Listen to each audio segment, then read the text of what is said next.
చెప్పారు, 25 ఎవరైతే బాగా చదువుతారో మిగతా 75 ఏళ్ళు మహారాజుల్లాగా ఉంటారంట. అలాగే ఎవరైతే ఓపిక ఉన్నప్పుడు 30స్‌లో, 40స్‌లో, 20స్‌లో కష్టపడతారో, వర్క్ హార్డ్ చేస్తారో వాళ్ళు ధనవంతులు అవుతారు. ఖాళీగా కూర్చుంటే ధనవంతులు అవ్వరు. అవుతారా? సోమరితనం, లేజినెస్, ఇండిసిప్లిన్. ఓకే.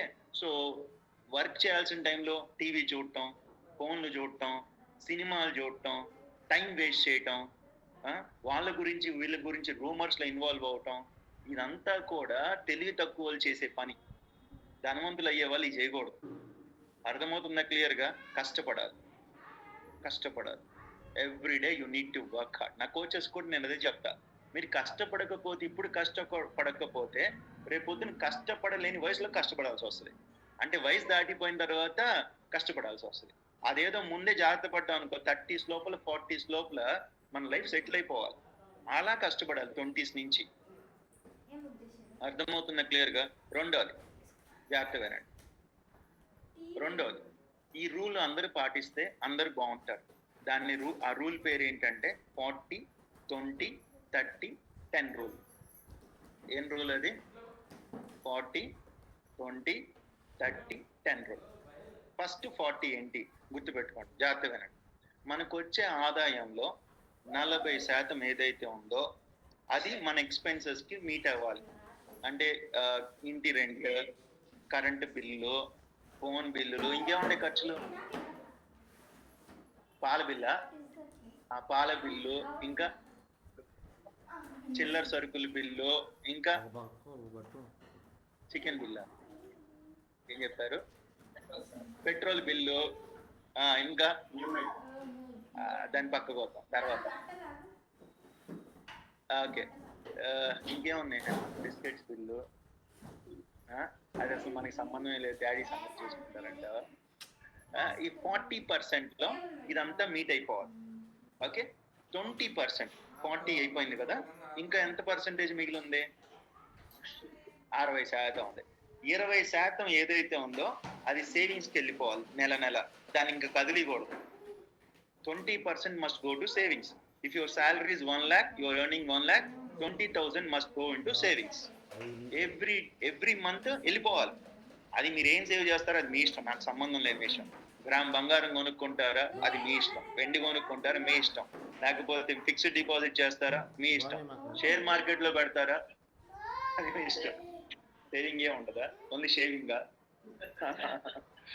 సో 20% సేవింగ్స్కి వెళ్ళాలి. ఎంతమంది చేస్తున్నారు ఇట్లా? చేస్తారా?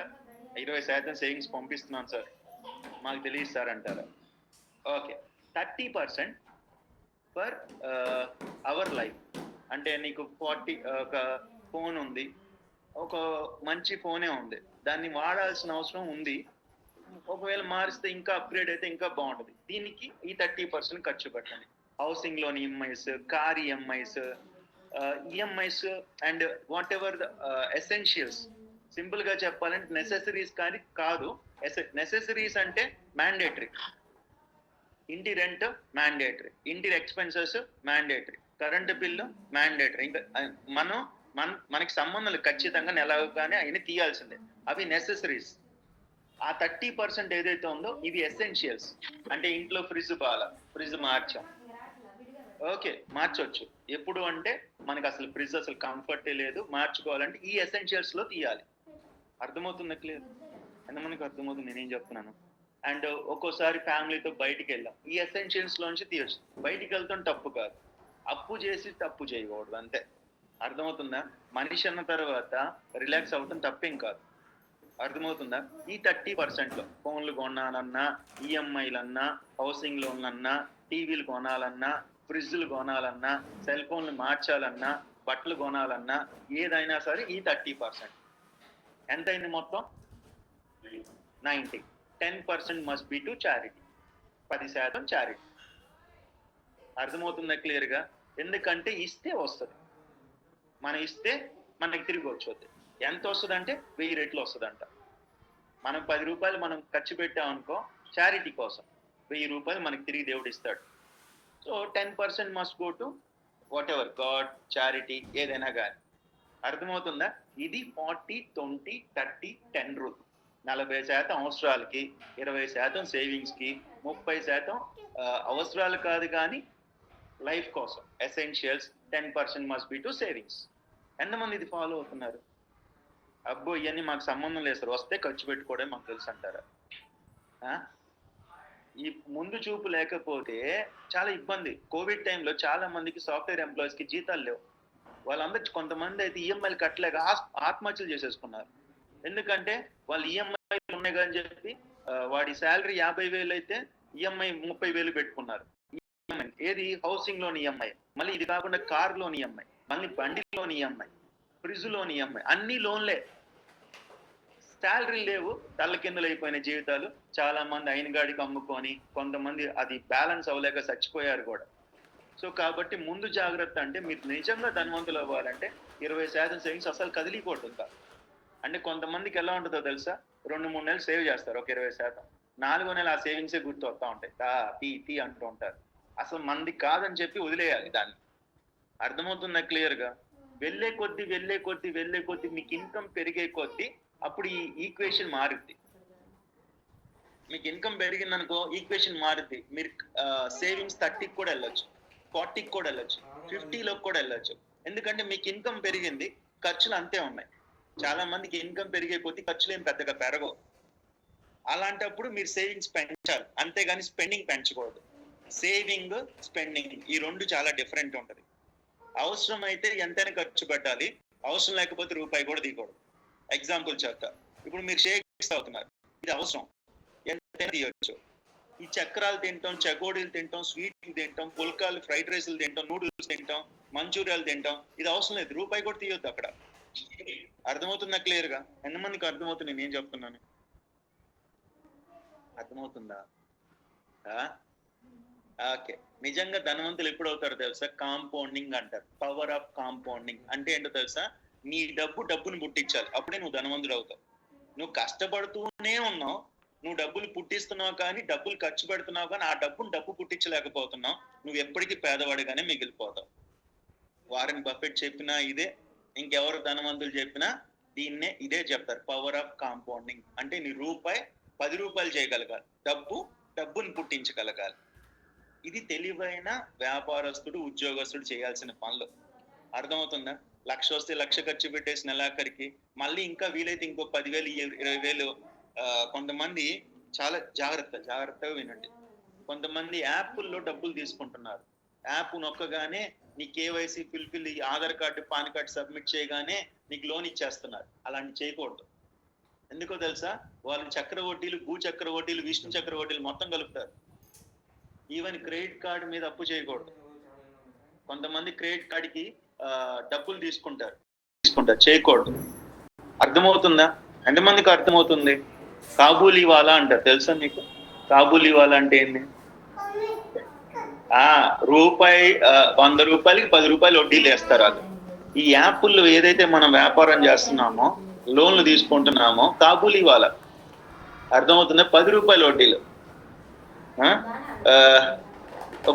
మేము వెళ్ళే చర్చిలో ఒక ఆయన సాక్ష్యం చెప్తున్నారు. ఏం చెప్తున్నారంటే, నేను రాత్రిపూట కూర్చున్నాను, డబ్బులు లేవు, ఏం చేయాలో ఆలోచించట్లేదు, ఒక యాప్ నాకు చూపించాడు భగవంతుడు, యాప్ నొక్కాను, డబ్బులు వచ్చినాయి. ఏంటది? తప్పు. యాప్ నొక్కితే డబ్బులు రావట్లా, నువ్వు బుక్ అయిపోతున్నాడ. అర్థమవుతుందా? జాగ్రత్త. ఈఎంఐలు ఉన్నాయి కదా అని చెప్పి ఏది పడితే అది కొనకూడదు. కొంతమంది ఇంట్లో టీవీ ఉంటది, బాగానే ఉంటది, కానీ బజాజ్ ఫైనాన్స్ ఈఎంఐ, వడ్డీ లేని ఈఎంఐ అని చెప్పి టీవీని అప్గ్రేడ్ చేస్తారు. టీవీని అప్గ్రేడ్ చేయాల్సిన అవసరం, ఏ టీవీని ఆ బొమ్మేగా ఆ సినిమానే కనిపించేది, అవునా కాదు? టీవీని అప్గ్రేడ్ చేయడం వల్ల బాహుబలి 1, బాహుబలి 2 అయిపోద్దా? అదే బాహుబలిగా వచ్చేది. ఏ గుర్రం? అంతేనంటావు కాదంటావా? క్లారిటీ పెరుగుద్ది, ఆ తర్వాత షేరింగ్ కూడా బాగా జరుగుద్ది. జాగ్రత్త. ఓకే. 3వ జాగ్రత్తగా వినండి. ఎంతమందికి అర్థమవుతుంది నేను చెప్తున్నాను?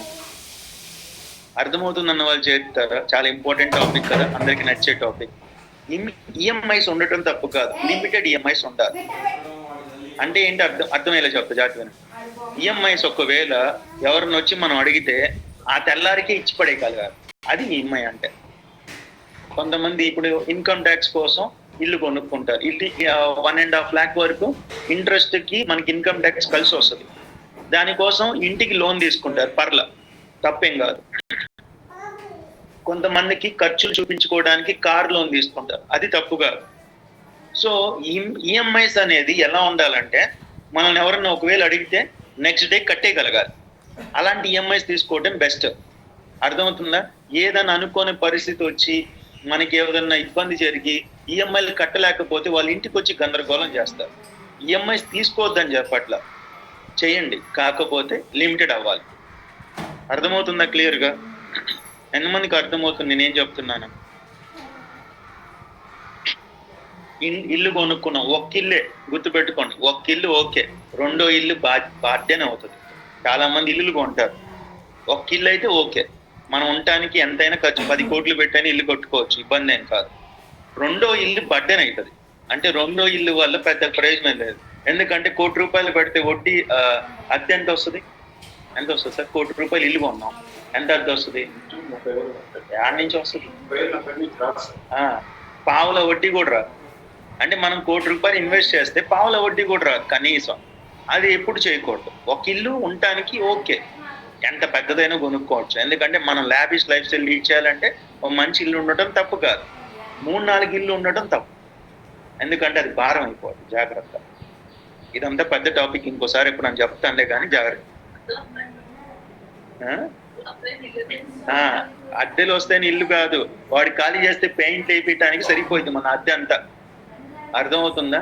జాగ్రత్త. 4వది, మనం రిచ్ మెన్ అవ్వాలంటే ఆ సంపాదన పరంగా అన్వాంటెడ్ ఎక్స్పెన్సెస్ చేయకూడదు. అన్వాంటెడ్ అంటే అది అవసరం లేదు, చేయకూడదు. అవసరం అయితే ఎంతైనా ఖర్చు పెట్టు, అవసరం లేకపోతే పిసినోరాల్లాగా ఉంటుంది, రూపాయి కూడా తీయొద్దు. ఇది మన లైఫ్కి. కొంతమంది అదేదో ఒక సామెత ఉంది, మింగం మెతుకు లేదు మీసాలకి సంపెంగ నూనెని. ఎవరికో కనిపించడానికి వాళ్ళ లైఫ్ని చూపిస్తూ ఉంటారు, ఎవరికో కనిపించడానికి. అర్థమైందా? వాళ్ళ దగ్గర డబ్బులు కూడా ఉండవు, ఎవరికో కనిపించడానికి వాళ్ళు ఖర్చు పెడతా ఉంటారు. అన్వాంటెడ్. వాళ్ళ గురించి మనం ఆలోచన. రేపు పొద్దున మన దగ్గర డబ్బులు లేవనుకో, వాడు ఎవడన్నా వచ్చి మనకు సహాయం చేస్తాడా? ఎవరిని ఇస్తారు గురువు గారు? ఎవరన్నా ఇస్తారు? 1 రూపాయిని ఇస్తారు, ఇంకా మనల్ని విమర్శించి వెళ్తారు. జాగ్రత్త. సో అన్వాంటెడ్, ఇది అవసరం లేదు మన ఖర్చు, ఇది అన్వాంటెడ్. అవసరం లేని ఖర్చు అంటే దాన్ని కట్ చేసేయండి. ఎవడేమనుకుంటే కూడా మనకు అనవసరం. అడిపిస్తున్నారు అనుకో, ఏదైనా అనుకో, ఇది అవసరం, ఎంతైనది, ఇబ్బంది లేదు. అర్థమవుతుందా క్లియర్గా? అర్థమవుతుందా? 4. ఎన్ని పాయింట్ చెప్పాను ఇప్పుడు? 4 అయిపోయింది.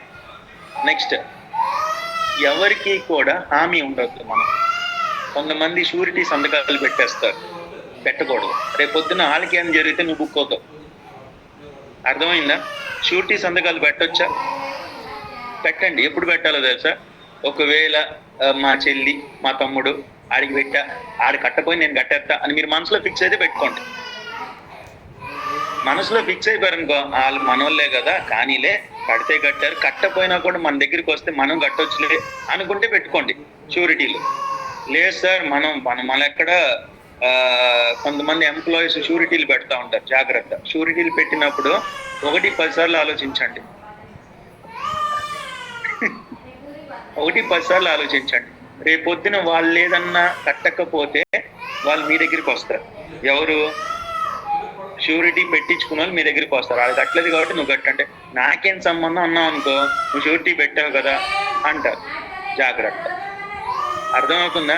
ఇంకా శాలరీడ్ ఎంప్లాయీస్ అయితే శాలరీకి అటాచ్మెంట్ పెడతారు, కోర్టులో కేసులు వేస్తారు, గందరగోళం. రండి, అందరికి చెప్పండి, అందరికి ఉపయోగపడుతుంది కదా. మన సార్ ఉన్నారు. నమస్తే అండి, నా పేరు అజయ్. ఈ షూరిటీలు అనేవి ఎలా ఉంటాయంటే, అవసరానికి మన ఫ్రెండ్స్, మనతో పాటు ఉన్నవాళ్ళు, కొంతమంది కుటుంబ సభ్యులతో కూడా కలిపి అవసరానికి మనం చాలా దేవుడిలా కనపడతాం. రోజు పొద్దున్న 7 గంటలకు ఒకసారి టచ్ చేస్తారు, రాత్రి 10 లోపు 7 సార్లు టచ్ చేస్తారు.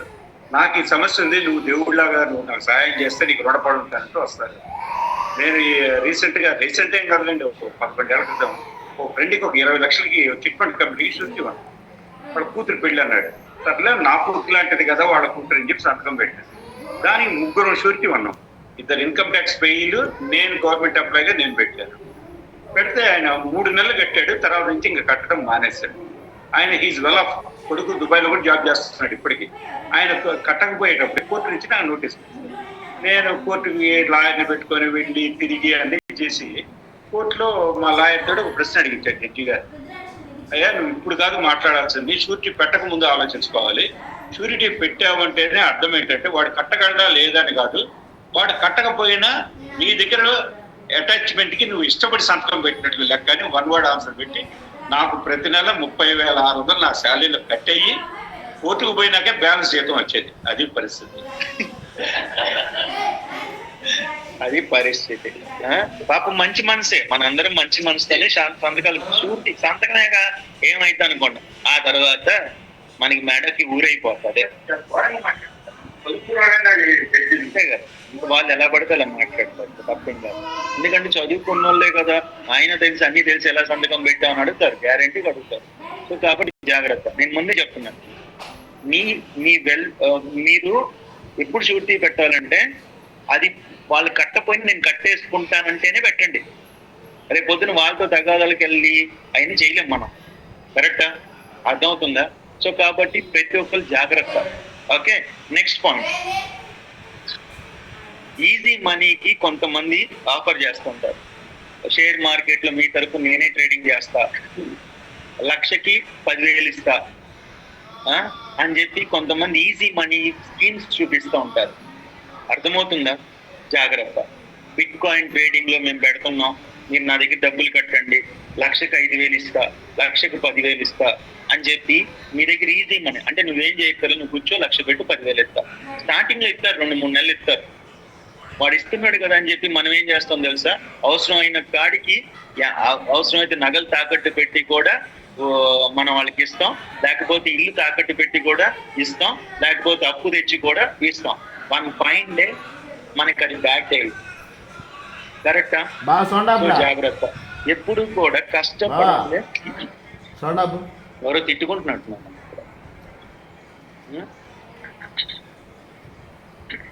కష్టపడండి ఏది రాదు, కష్టపడకుండా వచ్చింది నిలబడదు. ప్యాక్ ఆటలో డబ్బులు వచ్చాయి, నిలబడదు. జోదం ఇట్స్ లైక్ ఏ గ్యాంబ్లింగ్. కరెక్టా? అర్థమవుతుందా? గ్యాంబ్లింగ్ వల్ల వచ్చే డబ్బు మనకి నిలబడదు, అది మన కుటుంబానికి క్షేమం కూడా కాదు. ఈజీ కష్టపడి వచ్చే ప్రతి రూపాయి మనకి అది ఫ్యామిలీ బ్లెస్సింగ్ అయితే. కష్టపడకుండా ఈజీ మనీ కోసం చాలా మంది అట్రాక్ట్ చేస్తారు.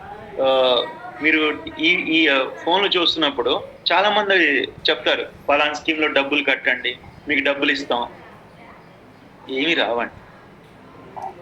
అర్థమవుతుందా? ఒక పర్సన్ రూపాయి వడ్డీకి మించి మీకు ఇంకా ఇన్కమ్ ఆఫర్ చేస్తున్నాడంటే అది గ్యాంబ్లింగ్. ఎందుకంటే కష్టపడితే 12%, 15% maximum, 12 to 15% maximum.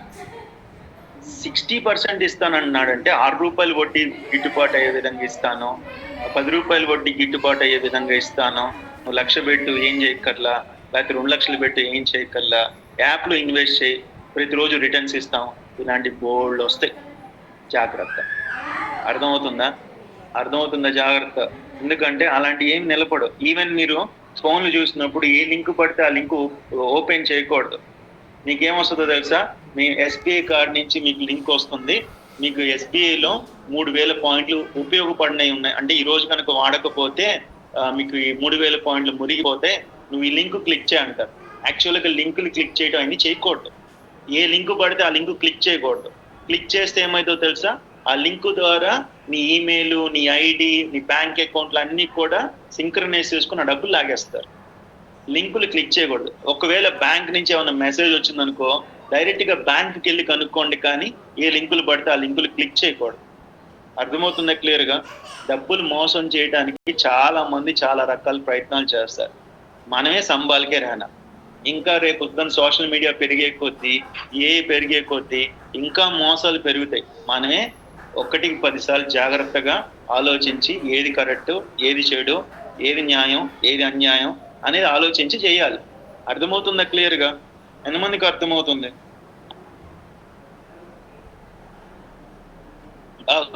Next point, last point. మీకు స్పెండింగ్ కి ఇన్వెస్ట్మెంట్ కి తేడా తెలియాలి. స్పెండింగ్ కి ఇన్వెస్ట్మెంట్, చాలా మందికి స్పెండింగ్ కి ఇన్వెస్ట్మెంట్ కి తేడా తెలియదు. You need to know the difference between spending and investing. Example చెప్తా. మీరు తాగే షేక్స్ ఇన్వెస్ట్మెంట్, మీ శరీరానికి మీరు పెట్టే పెట్టుబడి. మీరు కొనుక్కునే డ్రై ఫ్రూట్స్ మీ శరీరానికి మీరు పెట్టుకునే పెట్టుబడి. మీరు వాడే వర్జిన్ ఆయిల్ అంటే తెలుసా? గానుగు నూనెలు, అది మీ శరీరానికి పెట్టుకునే పెట్టుబడి. మీరు తినే మంచి ఆహారం, ఒక కాస్ట్లీ హోటల్కి వెళ్ళి వాళ్ళు స్వచ్ఛమైన గానుగు నూనెతో చేసిన అట్లాకి వెళ్తే బయట 10 రూపాయలు ఉంటే అక్కడ 100 ఉంటుంది. అది పర్లే, మనం పెట్టుకునే ఇన్వెస్ట్మెంట్. అక్కడ హైజీన్ తీసుకుంటారు, కేర్ తీసుకుంటారు. తెలుసా మీకు? వాళ్ళు కొంచెం మంచిగా క్వాలిటీగా ఉంటది కాబట్టి అక్కడికి వెళ్తాం, తప్పేం కాదు. అది ఇన్వెస్ట్మెంట్, మన శరీరానికి మనం పెట్టే పెట్టుబడి. మనం బట్టలు కొనుక్కోవటం కంటే కూడా మన శరీరానికి మనం మంచి ఆహారం తింటున్నామే, అదే మనం పెట్టే మంచి పెట్టుబడి. మన నగలు కొనటం కంటే కూడా మన శరీరానికి మనం తినే ఆహారం ఏదైతే ఉందో అదే మంచి పెట్టుబడి, ఇన్వెస్ట్మెంట్ అంటారు. సేవింగ్, స్పెండింగ్ కి ఇన్వెస్ట్మెంట్ కి డిఫరెన్స్ తెలియాలి. స్పెండింగ్ అనవసరపు ఖర్చు ఉంది చూసారా? అవసరం లేకపోయినా వారంలో 6 రోజులు బయట తింటాం బిర్యానీలు, అవసరం లేకపోయినా ఇంటికి రకరకాల స్నాక్స్ తీసుకెళ్ళిపోవటం, చెక్కోడీలు, అదంతా స్పెండింగ్. అవసరం కాదు. బట్టలు ఉన్నాయి, ఆల్రెడీ చాలా ఉన్నాయి బెరవాళ్ళ నిండా, మళ్ళీ బట్టలు కొనుక్కోవటం స్పెండింగ్. అర్థమవుతుందా క్లియర్గా? సో బట్టల వల్ల అందం వస్తుందా? మన ఫిజిక్ బాగుంటే అందం వస్తుందా? మీరు ఒకసారి ఆలోచించండి. మన ఫిజిక్ బాగుంటే మనం ఏ బట్టలు వేసుకున్నా మనం అందంగానే కనబడతాం. మన ఫిజిక్ బాగలేదనుకో, కాస్ట్లీ 10,000 రూపాయల షర్టు కొన్నా మనం అందంగా కనబడం. నిజమేనంటారా? ఎంతమంది ఒప్పుకుంటారు కరెక్టే అని చెప్పి? మీరు 100 రూపాయల టీ షర్ట్ వేసుకోండి, మీరు స్లిమ్గా నీట్గా ఉండండి, యూ లుక్ అట్రాక్టివ్, మంచిగా కనబడతావు. నువ్వు 1000 రూపాయల టీ షర్ట్ వేసుకో, కానీ వెయిట్ ఎక్కువ ఉండి ఎక్కడ పడితే అక్కడ లావుగా ఉన్నప్పుడు యూ లుక్ నాట్ గుడ్, మంచిగా కనపడం. సో కాబట్టి ఏది స్పెండింగ్, ఏది ఇన్వెస్ట్మెంట్ మనకు తెలియాలి. అర్థమవుతుందా? మంచి ఆహారం మీద పెట్టేది ఇన్వెస్ట్మెంట్.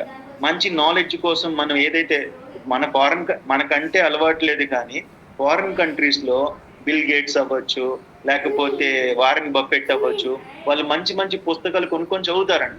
మనకు అసలు తెలియదుగా, మనం అసలు చదవంగా. పెద్ద పుస్తకాలు, సంవత్సరానికి ఒక 5 పుస్తకాలు, 10 పుస్తకాలు, 20 పుస్తకాలు కంప్లీట్ చేస్తారంట. They gain knowledge, they invest. వాళ్ళు పర్సనాలిటీ డెవలప్మెంట్ క్లాసెస్కి వెళ్తారంట, పెద్ద వాళ్ళతో కలిసి మాట్లాడతారంట.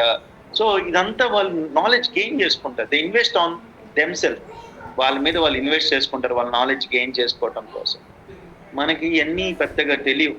మనం వీలైతే ఇన్స్టాగ్రామ్లో రీల్ చూడటం తప్పితే, ఫేస్బుక్లో రీల్స్ చూడటం తప్పితే, వాట్సాప్లో పిచ్చి చాట్లు చేయటం తప్పితే మనకి అన్నీ తెలియవు. సో ఇదంతా కూడా you need to know the difference, what is spending, what is investing. ఎవరికైతే ఇది అర్థమైందో వాళ్ళ లైఫ్ చాలా బాగుంటుందండి. ఈరోజు 1 hour నేను చాలాసార్లు చెప్తా, సుఖీ బౌలం మీరు వచ్చి ఒక కూర్చున్నారే ఒక గంట, it's an investment for your mind. చాలా విషయాలు చెప్తాను నేను, చాలా విషయాలు. Only not about physical health, mental health, spiritual health, personality development, financial management, everything. అదంతా కూడా యాజ్ అ వెల్నెస్ కోచ్ నేను మీకు చెప్తాను. అండ్ ఇదంతా నేను చెప్పాలంటే అది ప్రాక్టికల్గా నేను చేస్తే కదా, అవునా కదా సార్? ఈ టాపిక్ పట్టుకోవాలంటే దమ్ము ధైర్యం ఉండాలి ఫైనాన్స్ గురించి. అది నేను చెప్పగలుగుతున్నానంటే I'm practising all these things. నేను ఏదైతే నేను చెప్తున్నానో అన్ని నేను ప్రాక్టీస్ చేస్తున్నాను. ఫైనాన్షియల్ డిసిప్లిన్ లేకపోతే మనం ఒకరి కింద బానిసలం అయిపోతాం. జాగ్రత్త. ఒకరి కింద, ఎవరి కింద అంటే బ్యాంకుల కింద, ఫైనాన్స్ కంపెనీల కింద, వాళ్ళ కింద బానిసలం అయిపోతాం. వాళ్ళ కోసం మన మనసు చంపుకొని సంపాదించాల్సి వస్తుంది. జాగ్రత్త. కొంతమందికి ఎలా ఉంటుందో తెలుసు, నాతో అంటారు, సార్ నాకు అసలు ఉద్యోగం చేయాలని లేదు సార్, నేను ఉద్యోగం మానేస్తే ఇప్పుడు ఈఎంఐలు బాగా నా వల్ల కాదు సార్, చచ్చిపోతున్నాం, తప్పక ఉద్యోగాలు చేయాల్సి వస్తుంది సార్, నాకు ఉద్యోగం ఈ కంపెనీ నచ్చట్లేదు సార్, వేరే కంపెనీ చూద్దాం అనుకున్నాను, కానీ ఇప్పుడు నేను కనుక 2-3 నెలలు ఖాళీ ఉన్నా ఈఎంఐలు నా వల్ల కాదు, అందుకని తప్పక తక్కువ శాలరీ అయినా ప్రెషర్ ఎక్కువైనా అక్కడే ఉద్యోగం చేస్తాం అనేవాళ్ళు చాలా మంది. అంత బానిసత్వంలోకి ఎందుకు వెళ్ళాలి మనందరం కూడా? అర్థమవుతుందా? మనకి ఫ్రీడమ్ ఉండాలి. ఫైనాన్షియల్ ఫ్రీడమ్ ఉన్నోడికి టైం ఫ్రీడమ్ ఉంటుంది. ఫైనాన్షియల్ ఫ్రీడమ్ ఉన్నోడికి you can design your life. మన జీవితాన్ని మనమే డిజైన్ చేసుకోవచ్చు. ఫైనాన్షియల్ ఫ్రీడమ్ లేనోడికి someone will design for their life. Financial freedom లేదనుకో ఒకళ్ళ కోసం మనం సంపాదించాల్సి వస్తుంది, వాళ్ళ లైఫ్ డిజైనింగ్ కోసం మనం సంపాదించాల్సి వస్తుంది. జాగ్రత్త. సో ఈ టిప్స్ అన్ని ఫాలో అవుతే కనుక you will become rich in wealth also. So you need to know the difference between investing and spending. ఏది ఖర్చు, ఏది పెట్టుబడి, ఏది ఖర్చు, ఏది ఇన్వెస్ట్మెంట్ అనేది కేర్ తీసుకోవాలి. అర్థమవుతుందా? ఎంతమంది ఒప్పుకుంటారు ఈ షేక్స్ తాగటం ఇట్స్ ఇన్వెస్ట్మెంట్? ఖర్చు కాదు, మీ శరీరానికి మీరు పెట్టే పెట్టుబడి. మీరు అవసరమైతే బట్టలు కొనుక్కోపోయిన పట్ల శరీరానికి మంచి ఆహారం తినండి, ఇట్స్ అన్ ఇన్వెస్ట్మెంట్. మనం జీవించేది ఎక్కడ జీవిస్తాం? మన శరీరంలోనే. మన ఇంట్లో కాదు కదా, మన ఇంట్లో జీవిస్తామా? మన కారులో కాదు, మన శరీరంలోనే మనం జీవిస్తాం. ఈ శరీరం బాగుంటేనే కదా మనం బాగుంటాం. కరా అవునా కదా? సో టేక్ కేర్ చేసుకోండి, మంచిగా బరువు తగ్గండి, మంచిగా ఫిట్నెస్ కోసం ఏదైతే ఇంపార్టెంట్ ఫుడ్డో అన్ని తినండి. సీజన్ లో దొరికే ఫ్రూట్స్ తినండి, ఖర్చే కానీ మంచిది. డ్రై ఫ్రూట్స్ తినండి, మంచిది. అర్థమవుతుందా? బ్రౌన్ రైస్ తినండి, మంచిది. గానుగ నూనెలు వాడండి, మంచిది. ఇంకా మీ దగ్గర బడ్జెట్ ఉంటే ఆలివ్ ఆయిల్ వాడుకోండి, ఇంకా మంచిది. సార్ 100 రూపాయలకి పామ్ ఆయిల్ వస్తుంది సార్, అదెందుకు సార్ 2000 పెట్టి కొనాలా అంటే మరి worth it. omega-3 fatty acids అందుతాయి, palm oil omega-6 fatty acids అందుతాయి. బండి మీద కొనే ఫుడ్, హోటల్లో తినే ఫుడ్ అంతా కూడా రుచి గోల్డే మొత్తం. తెలుసా రుచి గోల్డ్ అంటే ఏంటది? మొత్తం పామ్ ఆయిలే. సో జాగ్రత్త. సో కేర్ తీసుకోండి. ఓకేనా? బాగుంది టాపిక్, అర్థమైందా మీకు అందరికీ కూడా? సో హెల్త్ పరంగా వెల్త్ పరంగా ఎలా బ్యాలెన్స్ చేసుకోవాలి. ఎందుకంటే ఒక పర్సన్ ఫైనాన్షియల్ గా బాగోపోయినా మెంటల్ స్ట్రెస్ వల్ల కూడా అనారోగ్యం వస్తుంది. ఒక పర్సన్ ఫైనాన్షియల్ గా బాగోపోయినా మెంటల్ స్ట్రెస్ వల్ల కూడా వెయిట్ పెరుగుతాడు. సో అందుకని ఈ టాపిక్ కూడా నేను కవర్ చేస్తాను. Thank you so much. Sugar వస్తుంది, బీపీ వస్తుంది. సార్ మనం ఎట్లయితే రెండుకి తగ్గట్టుగా ఆండ్రాయిడ్ మారామో, కీఫోన్స్ నుంచి ఆండ్రాయిడ్ మారామో, అట్లాగే ఫుడ్ స్టైల్ కూడా మార్చి మంచి న్యూట్రిషన్ తీసుకుంటే అన్ని కూడా సెట్ అవుతుంది. నాకు అప్ టు డేట్ అయినట్టు ఫ్యూచర్ కూడా అప్డేట్. మా సార్ ఏం చెప్తున్నారంటే ఆండ్రాయిడ్ నుంచి iOS కి, కీప్యాడ్ ఫోన్ నుంచి ఆండ్రాయిడ్ కి ఎలా అయితే మారామో, పాత కాలంలో ఆహారాలు మనం ఏది పడితే తిన్న ఆరోగ్యాలు బాగున్నాయి. బట్ ఇప్పుడున్న పరిస్థితుల్లో ఆహారాన్ని కూడా మార్చుకోవాలి, అప్గ్రేడ్ అవ్వాలి, లేకపోతే అవుట్డేటెడ్ అయిపోతారు మీరు అని చెప్తున్నారు sir. You are not getting updated, will get outdated. ఆ పాతకాలం మా బామ్మలు తిన్నారు ఈ ఫుడ్ అంటే వాళ్ళకి లేదు. అప్పుడు ఆ ఆరోగ్యం వేరు, ఆ లైఫ్ వేరు, అట్మాస్ఫియర్ వేరు, ఆ గాలి వేరు, భూమిలో ఆ సారం వేరు. అవునా కాదు? ఏది రుచి గోల్డ్ చూపిస్తున్నాం అమ్ముకుంటా రాఘవేంద్ర చిల్లరకోట్ల రుచి గోల్డ్ చూపిస్తున్నాడు, సూపర్. సో ఆ పామ్ ఆయిల్ మీరు బయట తింటే ఆ పామ్ ఆయిలే వాడతారండి. ఇంకా చెత్త క్వాలిటీ ఏమైనా ఉంటే తక్కువ రేటు, లీటర్కి ఇంకో 5 రూపాయలు తక్కువ, ఆ చెత్త క్వాలిటీ వాడతారు. వాళ్ళు మన గురించి ఎందుకు కేర్ తీసుకుంటారు? వాళ్ళ లాభం కావాలి, వాళ్ళకి లాభం కావాలి. కరెక్టా? వాడి నూనె వాడి వాడి వాడి వాడి వాడి వాడి బజ్జీలు చేస్తారు, పునుగులు చేస్తారు. ఇంకా సమోసాలు అయితే ఇంక మనం చెప్పక్కర్లే. వాడు ఏం వాయిలో ఆడతాడో వాడికి తెలియదు. ఇంకా మన ఈ లొట్టలు వేసుకుంటూ తింటే మన ఆరోగ్యం. పానీపూరి బండోడి గురించి ఇంకా చెప్పక్కర్లా. జాగ్రత్త. Take care. Okay, thank you so much. ఎవరైనా బర్త్డేలు, మ్యారేజ్ డేలు ఉన్నాయా? త్వరగా. లైఫ్ స్టైల్ ఎప్పుడు మనకి? లైఫ్ స్టైల్ ఎప్పుడు? బ్యాచ్ 1 10వ తారీఖు, బ్యాచ్ 2 11వ తారీఖు. మీరు అందరూ అక్కడికి రావాలి. వస్తున్నారా మీరు అందరూ కూడా? భాస్కర్ సార్ కోరిక మేరకు ఈసారి స్వీట్లు కట్టారు. నో స్వీట్, ప్రైజ్ కూడా మార్చాలా?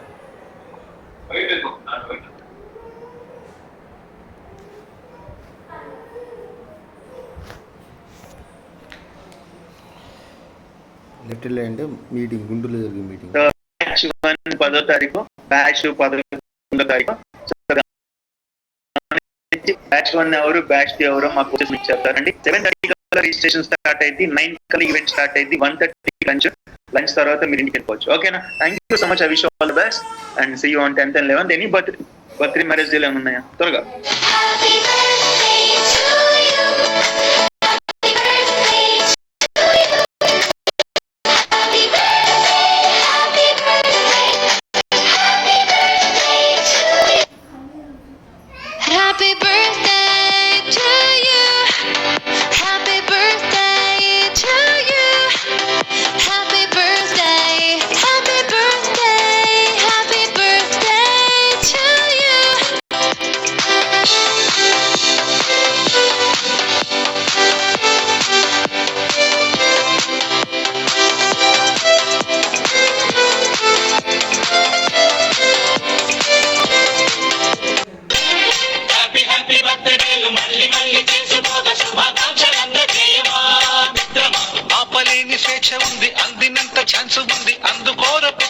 నేస్తమా నేస్తం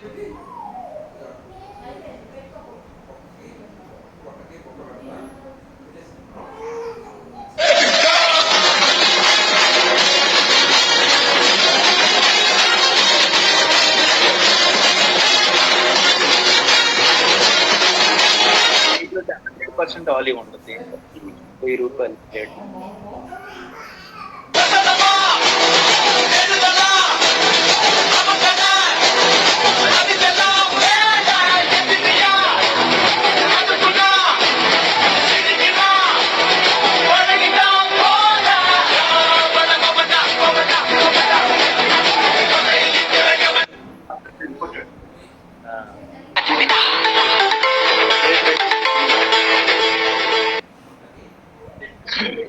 సో ఈ రోజు ఎవరైతే బర్త్డే చేసుకున్నారో many happy returns of the day, may God bless you. ఎవరిదైనా మ్యారేజ్ యానివర్సరీ ఉంటే కూడా happy married life, May God bless you. ఉన్నారు ఒకసారి ఉంటే హ్యాండ్ రైజ్ చేస్తారా? ఫిజికల్ గా హ్యాండ్ రైజ్ చేయండి. నేను పర్సనల్ గా విష్ చేస్తాను మీ అందరికీ కూడా. Nagamani garu madam good morning. Good morning sir. Good morning. మీ అమ్మాయిదా? సార్ ఈరోజు మా పాప బర్త్డే సార్. ఓకే అమ్మా, నీ పేరేంటి? ప్రియమణి సార్. అమ్మా ప్రియమణి. ప్రియమణి. మీ అమ్మ పేరు నాగమణి, ఈ పేరు ప్రియమణినా? Okay, very good. Many happy returns of the day, may God bless you. ఏ ఊరు మీది? Suprao sir. Koppurao. All the best అమ్మా, may God bless you. Cake cutting ఏమవుతుందా? No sir. లేదా? No sir. Okay, all the best అమ్మా, take care. Thank you. Okay. Sukhibhava wellness centre Hayagriva. Ramayana garu good morning sir. Good morning. జన్మదిన శుభాకాంక్షలు. అర్థం కావట్లా.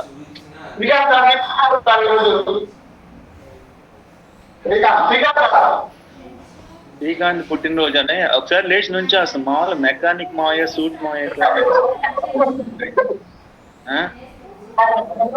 పార్టీ ఏది మరి? శ్రీకాంత్ పార్టీ ఏది? Okay, once again many happy returns of the day, may God bless you. 40 కిలోలు తగ్గింది మొత్తం. First birthday your weight loss. 40 కేజీలు తగ్గాడు. Very good, all the best. Ramayana garu sir నేను 30 కేజీలు Good తగ్గాడు. morning. జన్మదిన శుభాకాంక్షలు. Thank you very much sir. Thank you sir. Okay, ఏం స్పెషల్ అయింది మరి ఇవాళ? ఏం లేదు సార్, ఎప్పటిలాగానే పుట్టాము. మామూలు మన పనులు మనం చేసుకోవడం సార్. 10 మందిని అంతే. అంతేనా? మీ వైఫ్ ఏం వంట గింట స్పెషల్? నాకంటే కూడా సార్ కింద ఇప్పుడు నాకు విశేష చెప్పేవాళ్ళు మెసేజ్లు పెట్టారు సార్. మీరు ఇలానే 100 మంది 1000 మందిని మార్చాలి, మీరు మీ వల్ల మేము ఇలా ఉన్నాం అలా ఉన్నాం అన్నప్పుడు నిజంగా నా బాధ్యత ఇంకా గుర్తు చేస్తూ ఉంది సార్. అది నిజంగా చాలా వాళ్ళే ఇన్స్పైర్ గా ఆ బాధ్యత ఇంకా కొద్దిగా ఎక్కువ ఇచ్చారు అనమాట ఈ రోజు. ఇప్పుడు మామూలుగా మనం సుఖీబాబుకి రాకముందు మన బర్త్డే అంటే ఎట్లా ఉండేది రామణి గారు? అసలు యాక్చువల్ నేను చేసుకోను సార్ బర్త్డే. లేదా?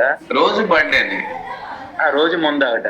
రోజు పార్టీనే, రోజు పార్టీ, రోజు బాగా హంగామా ఉండేది. అది నేను యాక్చువల్ గా ఒక నిన్న రివ్యూ చేస్తున్నప్పుడు ఫోటోలు గూగుల్ ఫొటోస్ ఇస్తాయి కదా సార్. నిన్నేమో వర్క్ కోసం ఊరు వెళ్ళాను, అదే రోజు నేను చూస్తే లేదు తోటలో పార్టీ చేసుకుంటూ కూర్చున్నా 2019లో. నాకు చూపించాను ఆల్రెడీ. అబ్బాయి ఎంత మార్పు అసలు ఏంటి ఆ రోజు ఈ రోజు ఎంత మార్పు. ఖాళీ దొరికితే చాలు చక్కగా ఎంజాయ్ చేసేవాడిని. ఆ దరిద్రపు ఎంజాయ్ కాదు కానీ ఇప్పుడు రోజు ఎంజాయ్ చేస్తున్నాను సార్. ఎందుకంటే సార్ మీరు మమ్మల్ని ఇలా మార్చారు, ఇలా ఆరోగ్యం ఇచ్చారు, చాలా బాగుంది అన్నప్పుడు ఇంకెలా ఉందంటే అలా ఉంది సార్. అసలు మామూలుగా మందు తాగే వాళ్ళు ఎంత బాధపడుతున్నారు. సుఖీబాబుకి వచ్చి నా భవిష్యత్తు నా బతుకు బస్ స్టాండ్ అయిపోయినట్టు ఫీల్ అయిపోతున్నారు. మందు లేదు, దొరకం సార్. ఖాళీ దొరికితే దొరికేది ఏం లేదు సార్. యాక్చువల్ గా ఈ రోజు అసలు దొరకదు. నైట్ 2 దాకా కూడా కనపడరు అసలు. సార్ యాక్చువల్ గా నిజంగా నేను అంటే నిజం ఒప్పుకుంటే కొన్ని క్షమిస్తాడు కదా దేవుడు. పార్టీలో ఉన్నప్పుడు ఒక కాల్ వస్తుంది సార్ 9 గంటలకి నైట్, 10 గంటలకు వస్తుంది. వస్తున్నాను ఒక గంటలు అంట, 11 గంటలకి వస్తే ఇదిగో అంట, ఇంకా ఫోన్ స్విచ్ ఆఫ్ అయ్యింది సార్. సో ఇంకా అట్లాంటి పొజిషన్ నుంచి ఇలా వచ్చామంటే రియల్లీ మా అమ్మగారు నేనైతే అమ్మని తెలుసుకున్నప్పుడల్లా ఆమె నాన్న నువ్వు మారరా అని చెప్పి ఏడ్చింది. ఆమె తెలుసుకోవాల్సి వస్తుంది. ఒకసారి అయితే చాలా బాధపడ్డాను సార్, నేను చాలా బాధపడ్డా. కానీ నాకు మారాలని గట్టిగా అనిపించింది, కానీ ఎక్కడో వే దొరకల నాకు. సో నాకు ముఖ్యంగా ఈ కమ్యూనిటీకి వచ్చిన తర్వాత బిజినెస్ కొలాప్స్ అవ్వడం, తర్వాత దెబ్బ మీద దెబ్బట్టడం, బిజినెస్ పోవటం, మళ్ళా నాకు కరోనా రావడం, డబ్బులు పోవటం, పూర్తి మైనస్ లో రావడం, అప్పటికే ఈ కమ్యూనిటీలోకి వచ్చి మీ ఏదైతే ఈ క్లాస్ ఉందో ఈ క్లాస్ నా జీవితాన్ని మార్చింది. మీరు చెప్పిన అక్కడ కూర్చున్నప్పుడు ఆ 1 hour కంప్లీట్ అన్ని మర్చిపోయి, ఇంకా ఇప్పుడు ఈ రోజు మీరు చెప్పిన క్లాసులు ఆ రోజు నుంచి చెప్తున్నారు. సో ఆ రోజు నుంచి నేను మార్చుకోవడానికి ఎలా మార్చుకోవాలి, ఎలా మెయింటైన్ చేసుకోవాలి, ఎలా మనీ మెయింటైన్ చేయాలి, మనం ఉన్నాం ఓకే మనం మైనస్ లో ఉన్నాం, మళ్ళా ప్లస్ అవ్వడానికి మనం ఏం చేయాలి, మీరు ఇచ్చిన గైడెన్స్ అసలు ఎంత హెల్ప్ అయిందంటే అంత హెల్ప్ అయింది. నేను ఎంతమందిని మార్చాను అనేది అది పక్కన పెడితే, మీరు నన్ను మార్చారనేది నాకు చాలా చాలా ఇంపార్టెంట్. సో నా లైఫ్ లో this is as real mentor ఉన్నారు, గురువులు చాలా మంది ఉన్నారు. ఫస్ట్ గురువు నా తల్లి తండ్రి గురువు దైవం ఉన్నారు కదా.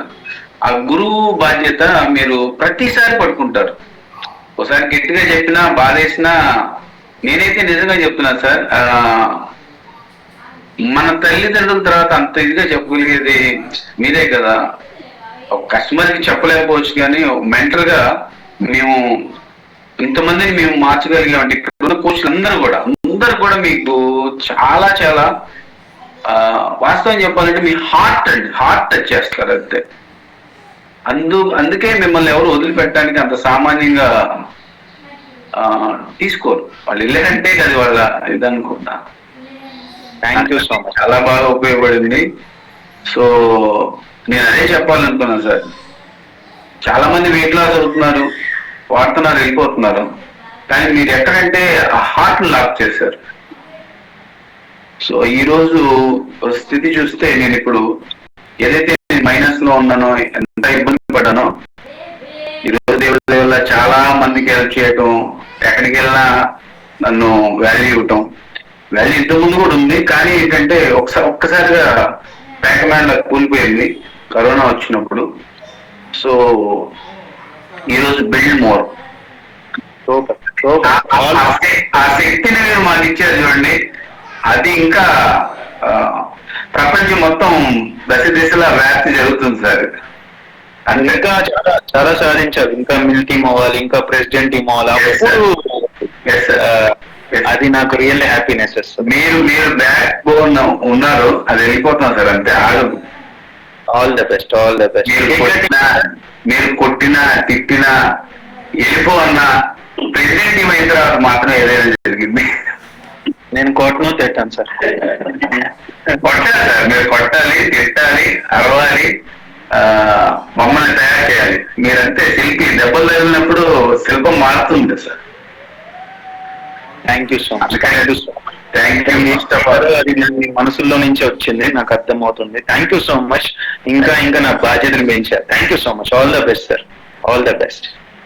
అండ్ సంతోషి సుఖీ భవ. అన్మ్యూట్ చేయండి మా. 5 కోట్లు పోగొట్టుకుండు. 5 కోట్లు పోగొట్టుకున్నాడు సార్. సంతోషి సుఖీ భవ. లైఫ్ మొత్తం పోయింది అనుకుంటా. Madam good morning. Good morning sir. Good morning madam. చెప్పండి. బాబు పుట్టినరోజు. అవును సార్, ఫైనాన్స్.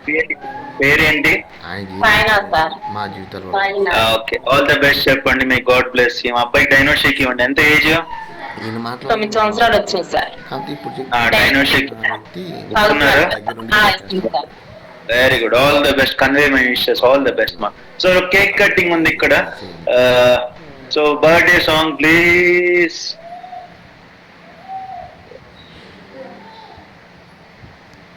త్వరగా శ్రీకాంత్ రెడీయా?